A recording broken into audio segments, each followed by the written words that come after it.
Let us be very, very clear. The current model and the current strategy of the Democratic Party is an absolute failure.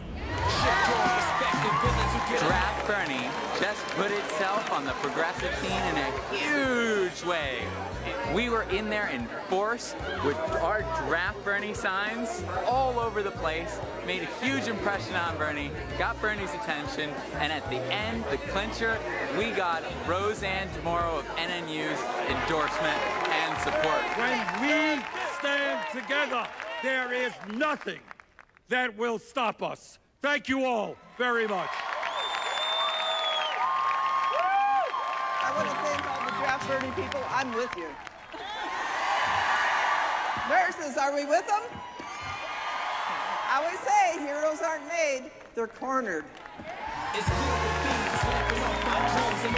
The nurses union stood with Draft Bernie. That's a huge endorsement. We are one step away from Bernie. It's a historic day.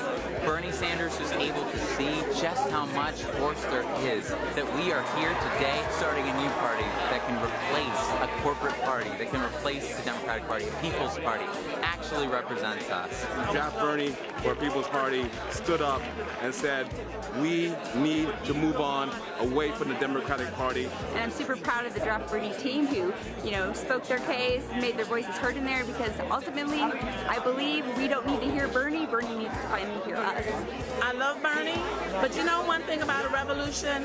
When the flag falls, somebody picks up that flag and they keep on running. And that's what we have to do. We need a party for the people. And I guarantee you this, we will be a force to be reckoned with. Just 4 months ago, Draft Bernie was nothing but an idea. Today, it's a major presence at the helm of a rapidly growing movement for a new party that actually represents the people as opposed to corporations. Disassemble everybody from the One Direction, so the players may scare. Roll one away, but you gotta know that I'm a play will always open there. It's filled with things, lamping off my dreams. I'm only here for one reason, a step between. It's filled with things, lamping off my dreams. I'm only here for one reason, a step between. The Radical Imagination. I'm your host, Jim Vrettos. I'm a sociologist at John Jay College here in New York. And this is our second of 2 shows on imagining a draft Bernie People's Party. Now, before we introduce our guests, Nick Brana, who is the National Political Outreach Coordinator for the campaign, and Michael Lucido has rejoined us as well. He's the chairman of the New York State Draft Bernie for People's Party campaign. We want to play a couple of short clips for you. Be right back. Opinion. One of the shadiest of these is the liberals.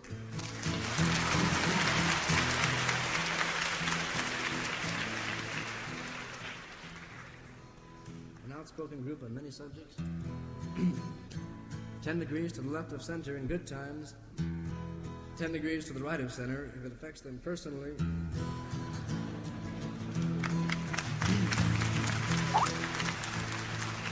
So here then is a lesson in safe logic. I cried when they shot Medgar Evers. Tears ran down my spine. And I cried when they shot Mr. Kennedy, as though I'd lost a father of mine. But Malcolm X got what was coming. He got what he asked for this time. So love me, love me, love me, I'm a liberal. Get it?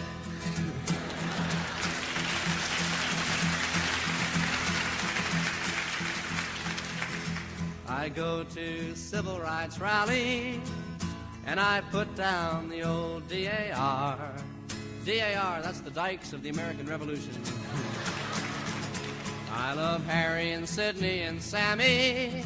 I hope every colored boy becomes a star. But don't talk about revolution. That's going a little bit too far. So love me, love me, love me, I'm a liberal. I cheered when Humphrey was chosen, my faith in the system restored. And I'm glad that the commies were thrown out from the AFL-CIO bar. And I love Puerto Ricans and Negroes as long as they don't move next door. So love me, love me, love me, I'm a liberal. Ah, the people of old Mississippi should all hang their heads in shame. Now I can't understand how their minds work. What's the matter, don't they watch Les Crane? But if you ask me to bus my children, I hope the cops take down your name. So love me, love me, love me, I'm a liberal. Yes, I read New Republic and Nation. I've learned to take every view. You know, I've memorized Lerner and Golden. I feel like I'm almost a Jew. But when it comes to times like Korea, there's no one more red, white, and blue. So love me, love me, love me, I'm a liberal. I vote for the Democratic Party. They want the UN to be strong. I attend all the Pete Seeger concerts. He sure gets me singing those songs. And I'll send all the money you ask for, but don't ask me to come on along. So love me, love me, love me, I'm a liberal. Sure, once I was young and impulsive, I wore every conceivable pin. Even went to socialist meetings, learned all the old Union hymns. Ah, but I've grown older and wiser, and that's why I'm turning you in. So love me, love me, love me, I'm a liberal.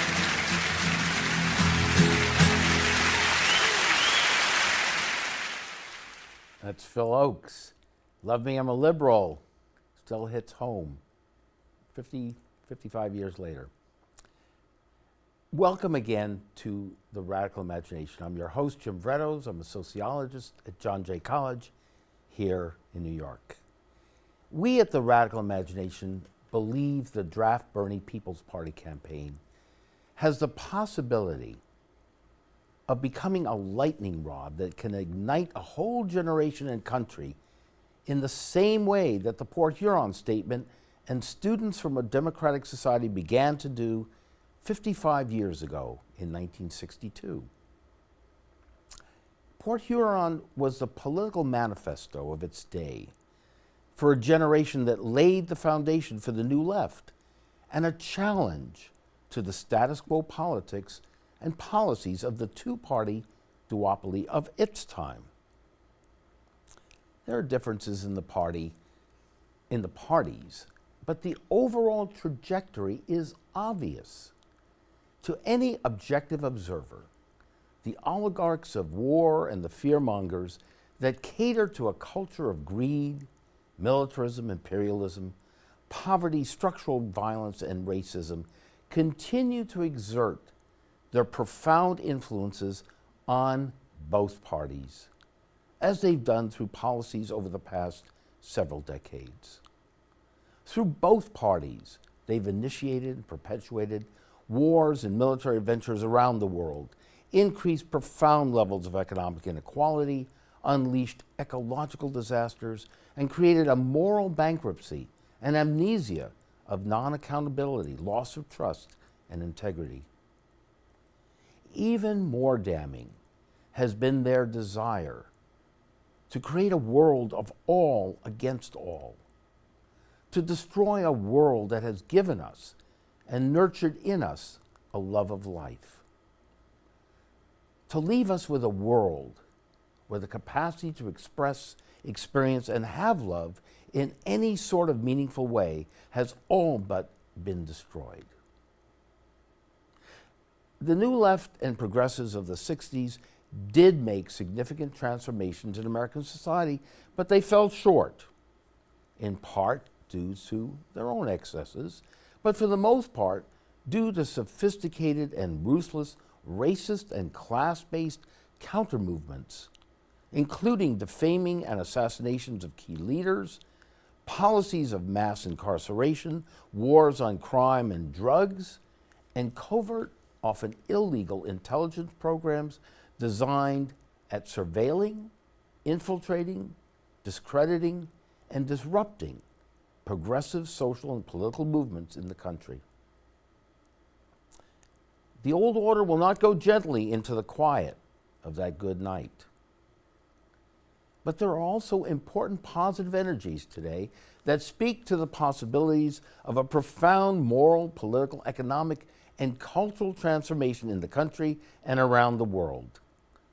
The resistance, mobilization, and intensity of protest to the Trump regime, particularly among young people, has been unprecedented. The apathy that Port Huron spoke of has not materialized. We don't need to see the links in our various struggles, as Port Huron pointed out too. Our aligned interests and shared values go beyond single-issue campaigns. Or as Naomi Klein said in her recent book, No Is Not Enough, we need to lay out our yes. Reverend William Barber, through his Repairers of the Breach, Moral Revolution of Values movement, and Resurrection of a New Poor People's Campaign, has followed in the revolutionary prophetic tradition of Martin Luther King Jr., speaking truth to power, radical love to the poor, vulnerable and the other, strangers in a strange land, whoever those strangers are and whatever land they're in. We welcome Michael Lucido and Nick Brana to the show to help us discuss what could become the most important and inclusive progressive movement of our time, a Port Huron statement in the making. Nick's had the moral courage and integrity to be in the forefront of starting the Draft Bernie People's Campaign.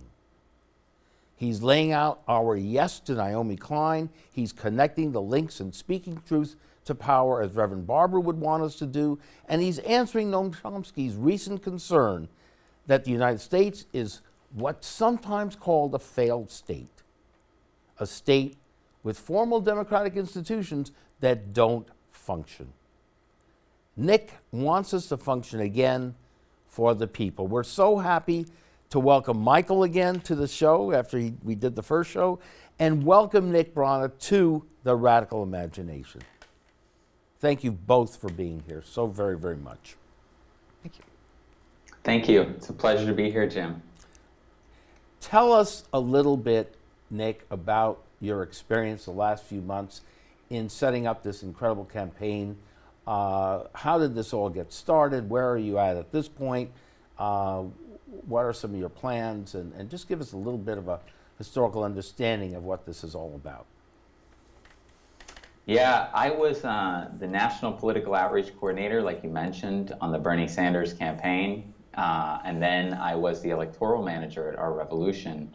And in those capacities, I worked inside the Democratic Party with the Democratic Party superdelegates and saw firsthand just how entrenched they were in their oligarchic, in their imperial thinking, essentially. And having emerged from that, and then having emerged from November in seeing Trump defeat, really, Hillary Clinton, you know, I thought that now with Bernie Sanders and the stature that he's developed and the effective new party that he's developed within the Democratic Party, which is now a party within a party, essentially has the base on his side of the Democratic Party, but not the institutions, then I saw an opportunity to really replace that party with a genuinely progressive one. And all of the things that you discussed in your introduction are big shoes to fill, Jim, but I do believe that if we are successful in creating a people's party with Bernie Sanders' leadership, that we can genuinely change our country's trajectory, that we can change everything. This can be a turning point as significant as that in the 1930s following the Great Depression in our country's history. It could be the beginning of a 21st century progressive era. I absolutely agree, and we're with you all the way. There's going to be a lot of shoes involved in this, so don't worry, Nick and Michael. We're going to provide a lot of help for all of this because we really need to do this. This is obviously so important, so profoundly necessary, and I just have to thank both of you again and Nick for having the moral integrity and courage to do this. It's just absolutely phenomenal. I'm so grateful for you for doing this and for being on the show and explaining a little more about this to our audience, who I think are definitely interested in how this is all taking place. So the idea here is to develop a progressive platform, to have a founding convention. Where are we at on all of these things? Bernie is, in a sense, where he's still working within the Democratic Party, but he at the same time trying to push it to the progressive agenda that he has stood for. And if that doesn't happen, which it probably won't, then what? Right. I'll start from the beginning in answering your question of how we came about. Back in November, I wrote an article saying in the Huffington Post saying Bernie Sanders now has a chance to create a party that can replace the Democratic Party with a genuine populist party. And what the election of 2016 showed us is that the only thing that can defeat right-wing populism and right-wing authoritarianism is really left-wing populism. You cannot defeat it from an establishment platform, which is what the Democratic Party tried to do with Hillary Clinton and defeating Donald Trump. That does not work because people are so explain that for our audience. Really, that's an important, a crucial point. So make sure we all understand why that's not possible. People think there are differences, massive differences between the parties, but right. What is the reality? The operative political distinction now in the country is not right versus left. It's establishment versus anti-establishment.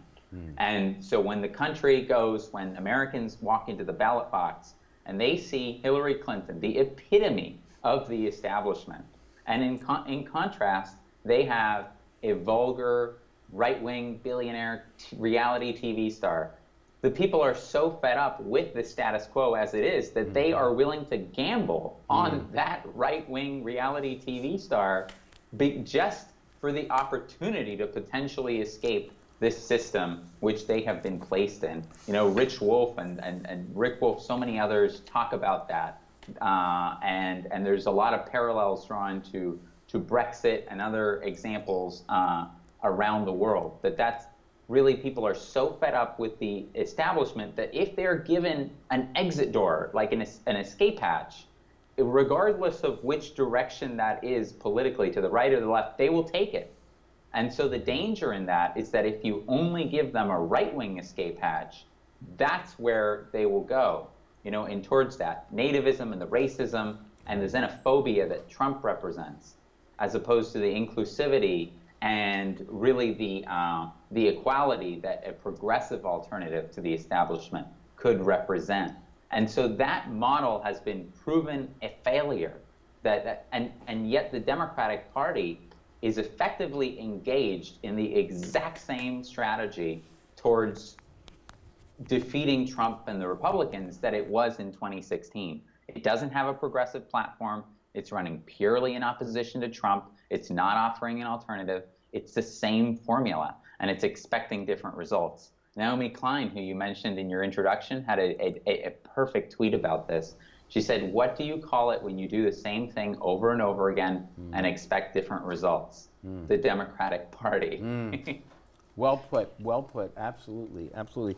So you're in the process here now of developing a platform that the progressives can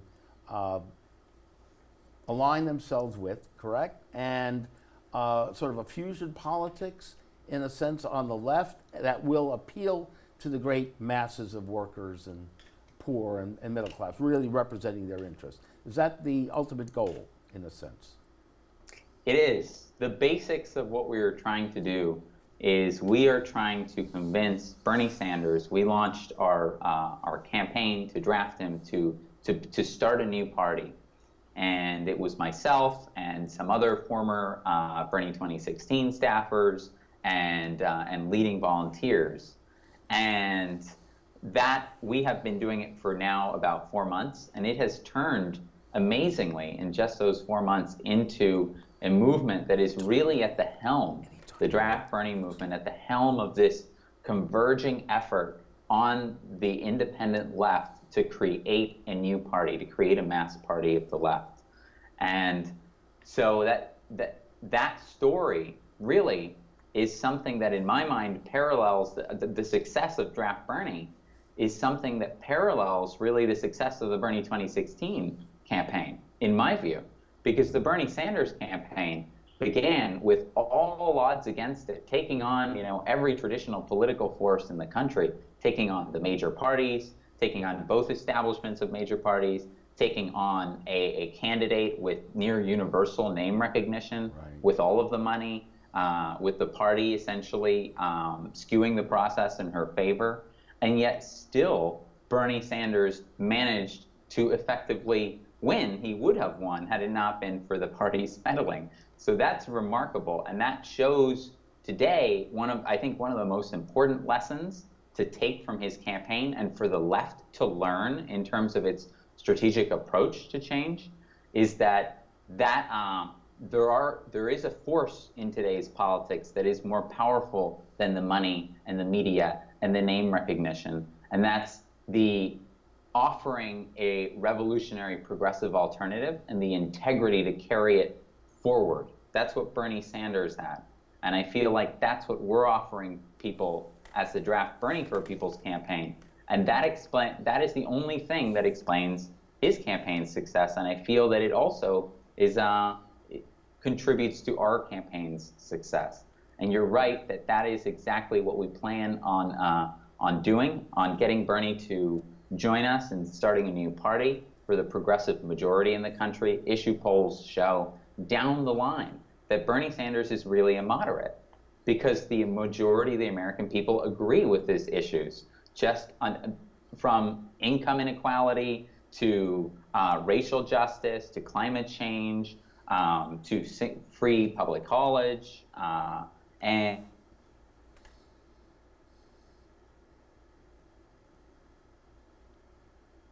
it's grand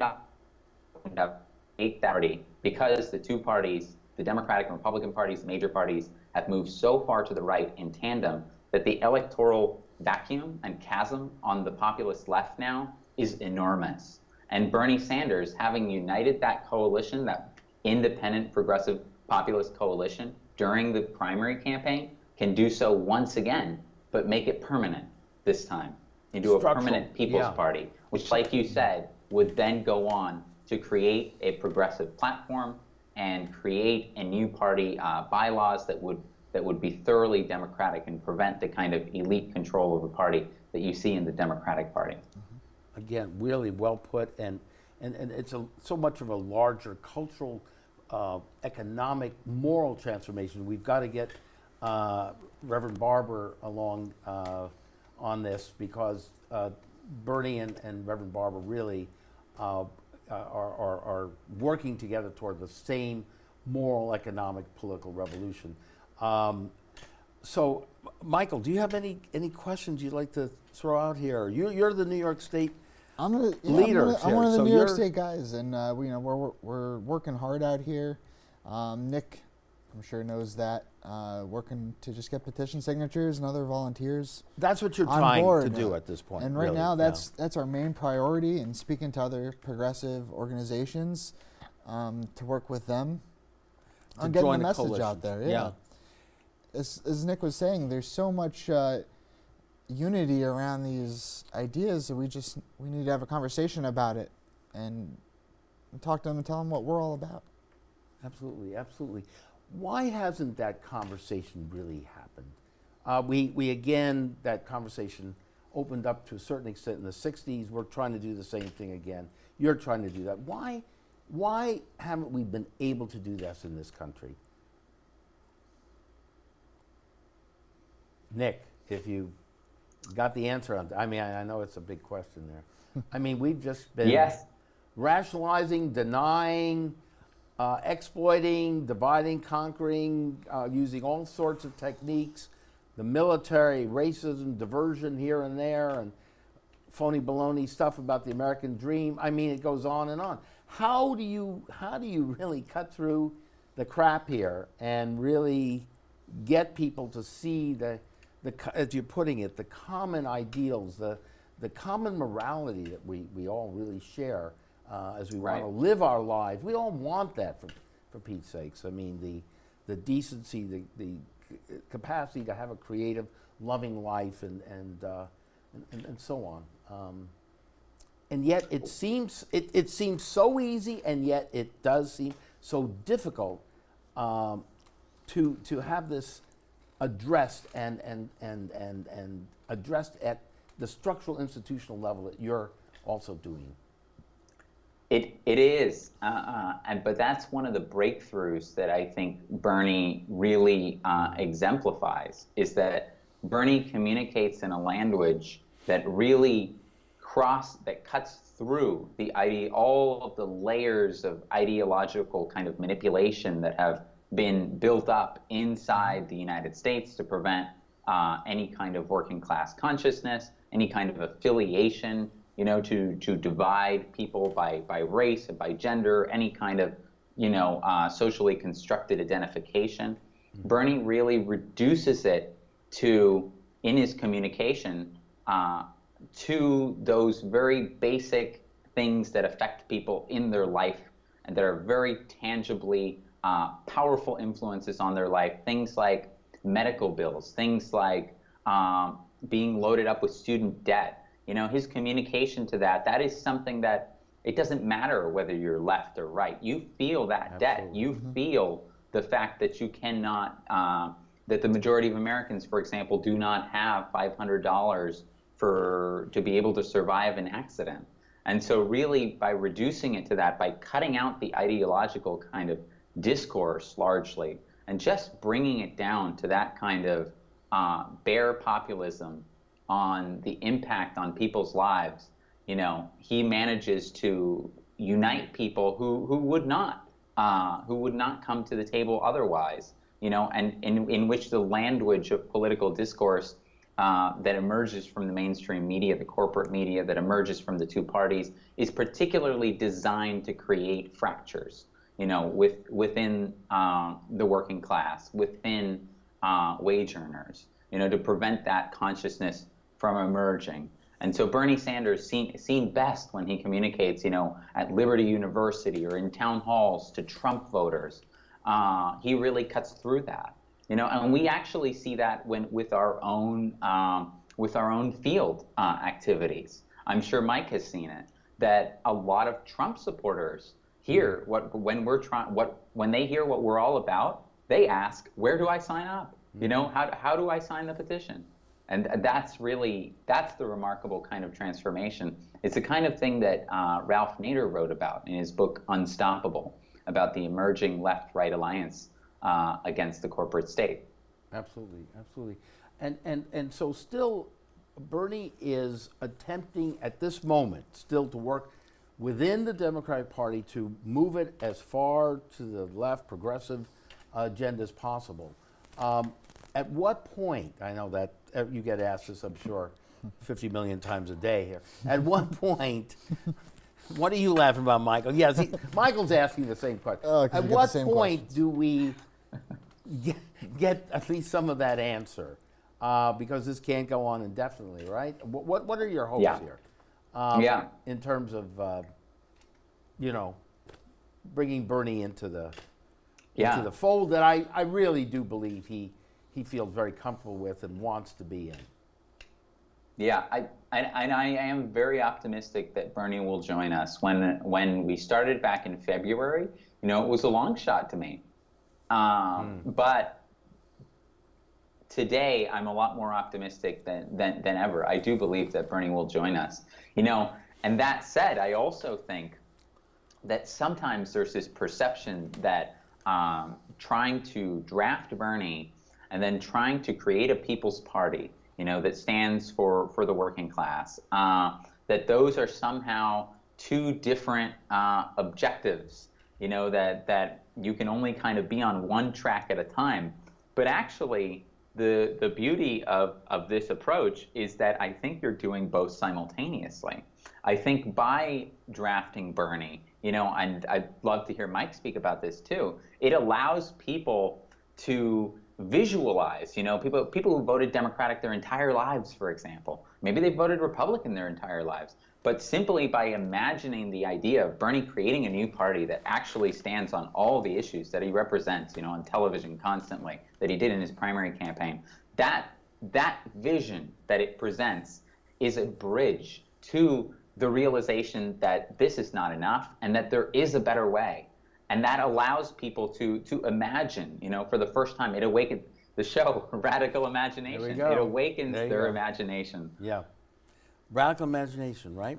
And we talked to the first show about how, in a way, your radical imagination has evolved, and so many in your generation is doing that. Because I think, again, what Nick is talking about is something, our principles and ideas that all of us can relate to. But what I'm so profoundly moved by is the reaction by young people of your generation. I've not seen this, quite frankly, since I was your age, Sure. and back in the radicalism of the 60s. We talked about this before. Yeah. Bernie always says you got to think big, and there was a point in time where it was, what can I do as an individual?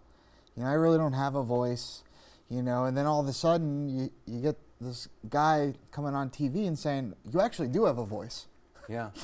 And then you start thinking, and now it's crazy to look back at it. Now I'm sitting here with you on TV with your own voice, telling it. Yeah, you do have a voice. Can happen.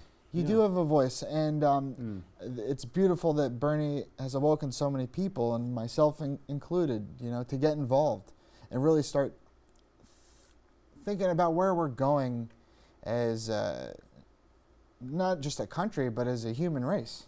Yeah, going beyond the selfishness and the greed. Exactly, and it's the narrowness of the American culture that you've been exposed to for so long. And what amazes me too is the fact that in polls that were done before the general election, in terms of where young people, Americans in general, kind of what they wanted to vote for, not the only options that were given to them on the ballot, but 55% of Americans said they wanted a major third party option. They didn't want to vote for the major two parties. The remainder was split between the major two parties, between the Democrats and Republicans.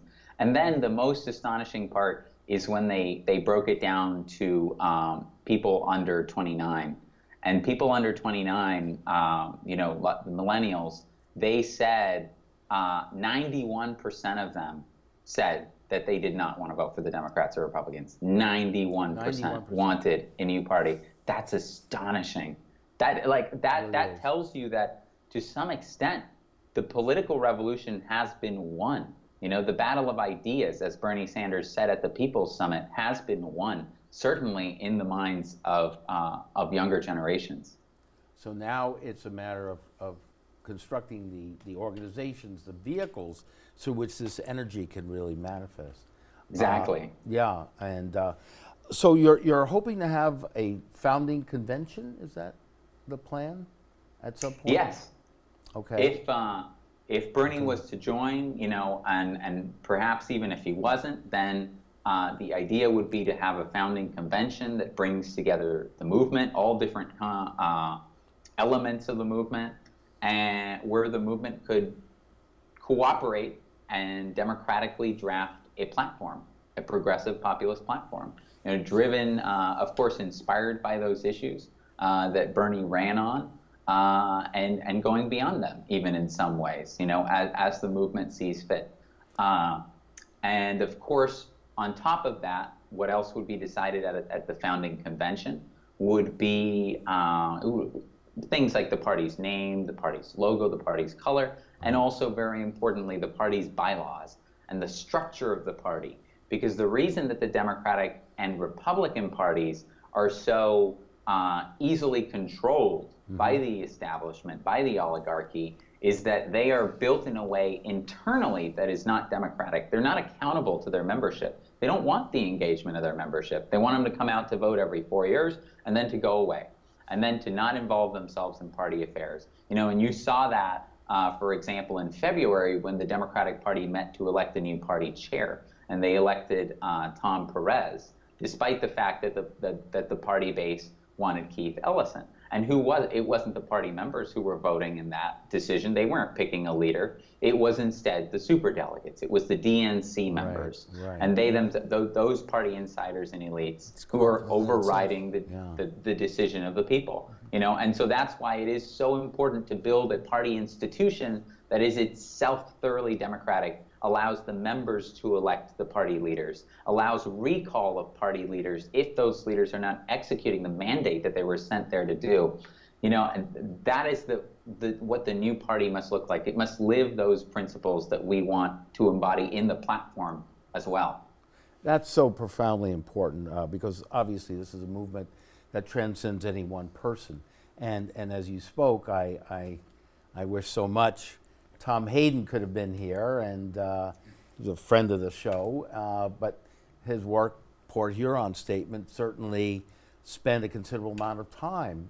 The Students for Democratic Society political manifesto I mentioned at the beginning spent a tremendous amount of time talking about the sort of structure you're talking about. How do we bring real participatory democracy to our political, economic, and media moral structures so that people do have a sense of meaning, that they do have sense of connections to something larger than themselves, and we don't become morally bankrupt, so that we're part of the process of controlling our lives and having a say in these incredibly profound decisions of war and peace and life and death and destruction of the planet and so on. Yeah.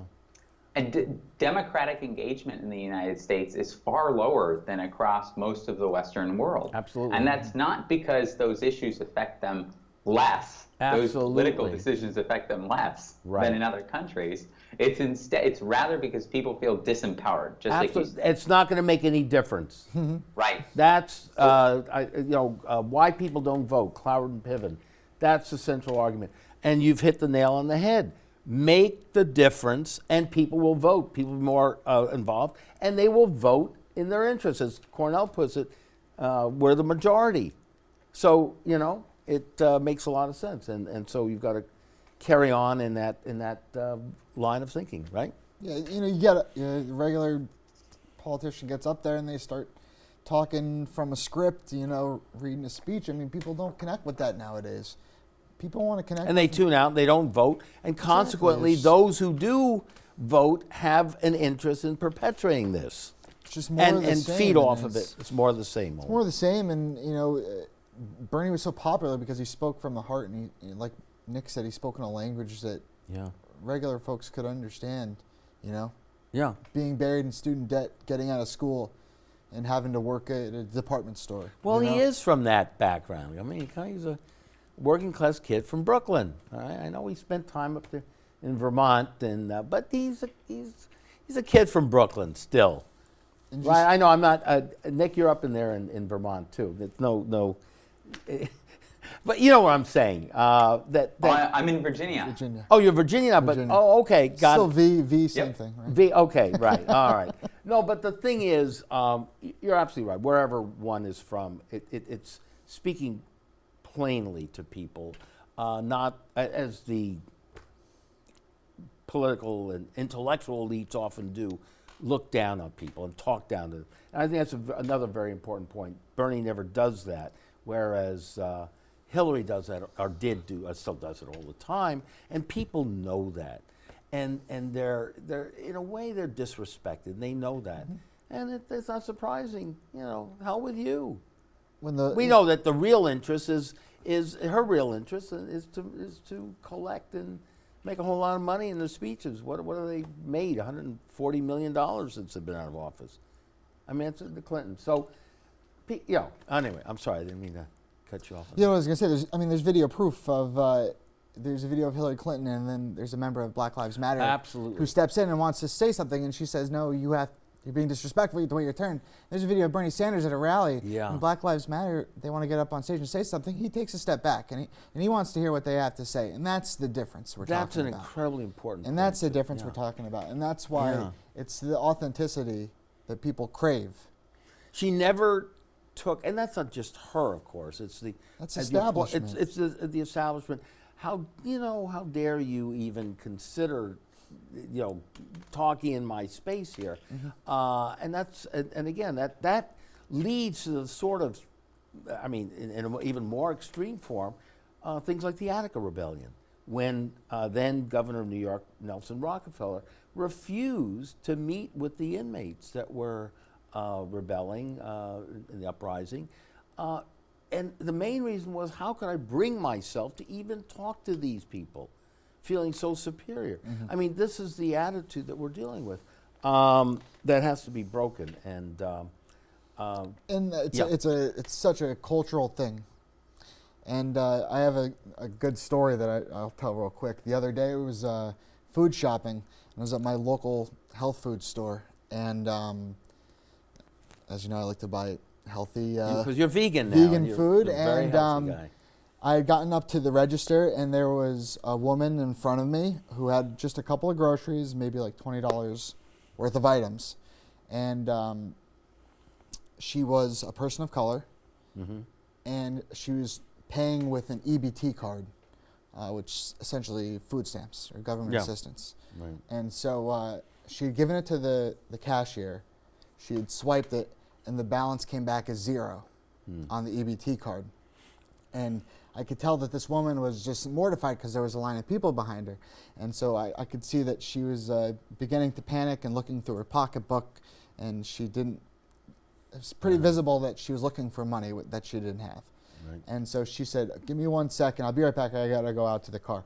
And so I could see her right through the window. She went out to the car, and it looked like she was digging around the car for some change to pay for everything. So I got up to the register, and I told the lady, I said, can you do me a favor? And she said, what? And I said, I would like to pay for this woman's groceries.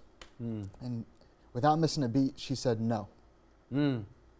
She said no. And you were what, fostering some sort of and I was so negative behavior? I was so what was that about? I was just embarrassed and really confused that I kind of just I paid for my stuff and I left. But what did it matter to this woman behind the counter? Right. If I paid for this woman who it's clearly visible she's struggling, and she's just trying to buy healthy food. And to be nourished, and yet the hardness and callousness. And that's a cultural thing that needs to be changed. You know, and this is a woman in a organic health food store register.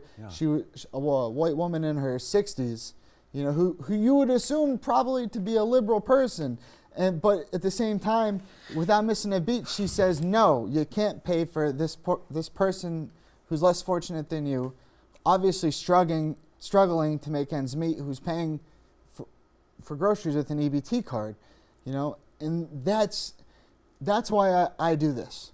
You need to have a conversation. Go back to that store and try to have a I was so conversation with I was that so person again. Frustrated and disgusted. I had gone home that night, and I just was so sad, and it's a cultural thing. I'm sure that wasn't store policy, you know, and who knows? Well, you know, we ride the subways a little bit. I know you're coming from Beacon there, but we're told, you know, intercom system, don't give anybody who's begging anything. And yet, as you say, culturally, we have a pope who's saying, well, should you? If somebody asks, they may be trying to con you. Of course you give it. So, and that's the kind of callousness that without which I don't think this system could survive. You know, the system, nowhere is it intrinsic to human nature, that kind of callousness. It's really a product of the way that we've organized society. And Nick, instead, I think it has to be. Nick, say that again, because I think that what you just said, everyone needs to hear that again. Is that this kind of callousness that Mike just described, of really denying someone their food, someone who cannot afford it, when it comes at no cost to you whatsoever. No cost, you know, it makes no difference to you, but for you to say no. That kind of attitude is something that is not intrinsic to human nature. It's something that is taught, it's learned, it has to be programmed. And when you think about this from, you know, I'm a sociologist as well, Jim, and so we get along on that basis. Right. And so we, you know, when you think about this from a functionalist perspective, about why, then you realize that it is functional for this society to ingrain that kind of callousness into people, you know, from the institutions that are responsible for educating people, you know, all the way from schools to other institutions like media and politics.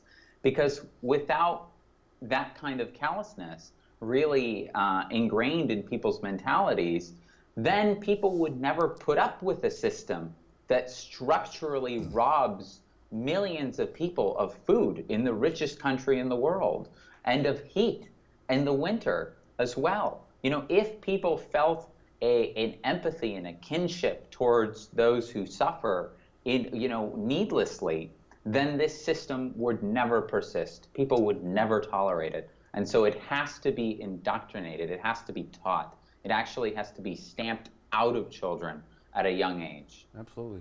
You're creating a scapegoat and venting the anger there, and that's absolutely the case. Gosh, we only have a few more minutes here, so we want to make sure, again, as we did the last show, how do we all, I know our audience would like to get involved with this. How can they reach you? How can they help in this effort? Absolutely.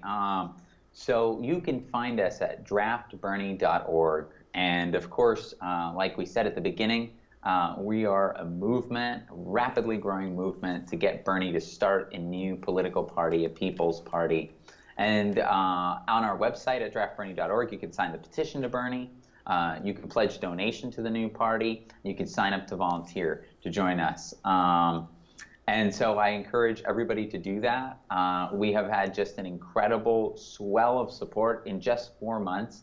Thinking back to when we started in February, few people were talking, you know, outside of the usual suspects, the existing progressive third parties. Few people were talking outside of that about creating a new party for the progressive majority. Today, just 4 months later, it is really the foremost question, I would say, on the progressive movement's mind is, should we continue reforming the Democrats, or should we create our own party? And so that kind of progress shows how quickly things can change, especially when people feel politically empowered, getting back to what we were talking about earlier. And I also want to say quickly that we've got support from a number of Bernie surrogates as well. And so this is really something that is transforming the progressive landscape. Just about a little more than a week ago, it was Roseanne DeMoro, the head of the National Nurses Union, National Nurses United, who announced on stage at the People's Summit in Chicago to all 4,200 attendees and to tens of thousands watching on live stream. She said, "I'm with you," to the Draft Bernie people in the audience, to those who want to create a new party. And the crowd went wild. And so this is really, it's a unique moment. Really, Bernie has effectively created a party, and we just need to get him on board to make it official.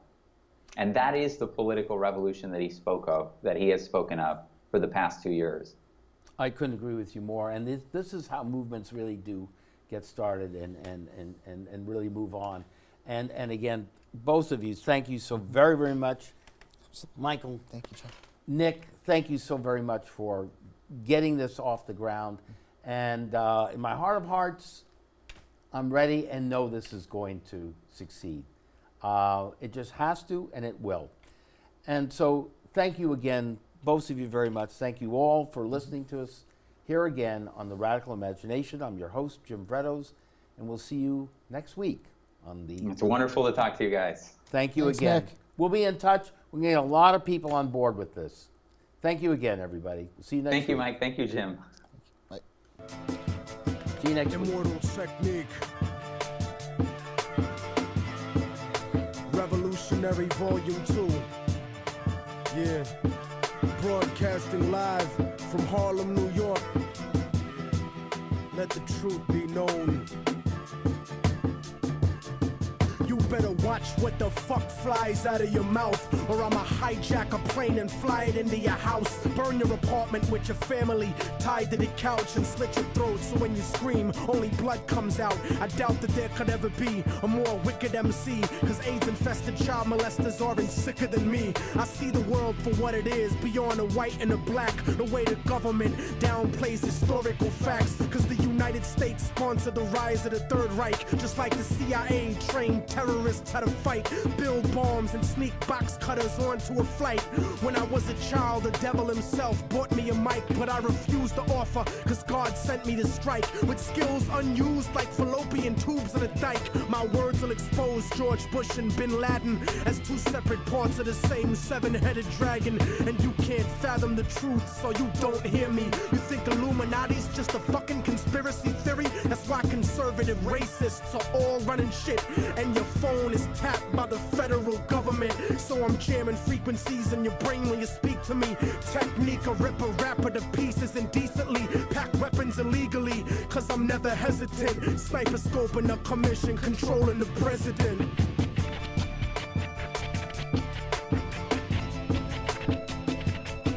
Father, forgive them, for they don't know right from wrong. The truth is set you free, written down in a song, and the song has the cause of death written in code. The word of God brought to light that'll save your soul. Save your soul, motherfucker. Save your soul. Yeah, yeah, yeah. I hacked the Pentagon for self-incriminating evidence of Republican-manufactured white powder pestilence, Marine Corps flak vest with the guns and ammo, spitting bars like a demon stuck inside a piano, turn a Sambo into a soldier with just one line. So here's the truth about the system that'll fuck up your mind. They gave Al-Qaeda $6 billion in 1989 to 1992, and now the last chapters of Revelations are coming true. And I know a lot of people find it hard to swallow this, cause subliminal bigotry makes you hate my politics, but you act like America wouldn't destroy 2 buildings in a country that was sponsoring bombs dropped on our children. I was watching the towers, and though I wasn't the closest, I saw them crumble to the earth like they were full of explosives, and they thought nobody noticed the news report that they did about the bombs planted on the George Washington Bridge. 4 non-Arabs arrested during the emergency, and then it disappeared from the news permanently. They dubbed the tape of Osama, and they said it was proof. Jealous of our freedom, I can't believe you bought that excuse. Rocking a motherfucking flag don't make you a hero. Word to ground zero, the devil crept into heaven. God overslept on the 7th. The new world order was born on September 11th.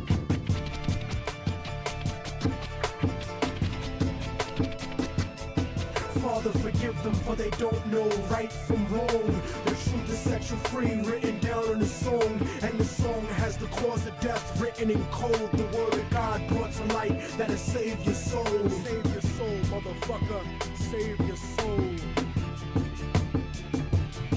And just so conservatives don't take it to heart, I don't think Bush did it, cause he isn't that smart. He's just a stupid puppet taking orders on his cell phone from the same people that sabotaged Senator Wellstone. The military industry got it popping and locking, looking for a way to justify the Wolfowitz doctrine. And as a matter of fact, Rumsfeld, now that I think back, without 9/11, you couldn't have a war in Iraq or a defense budget of world conquest proportions. Kill freedom of speech and revolt revoke the right to abortion, tax cut extortion, a blessing to the wealthy and wicked. But you still have to answer to the Armageddon you scripted. And Dick Cheney, you fucking leech, tell them your plans about building your pipelines through Afghanistan and how Israeli troops train the Taliban in Pakistan. You might have some house niggas fooled, but I understand colonialism is sponsored by corporations. That's why Halliburton gets paid to rebuild nations. Tell me the truth, I don't scare into paralysis. I know the CIA saw Bin Laden on dialysis in '98 when he was top 10 for the FBI. Government ties is really why the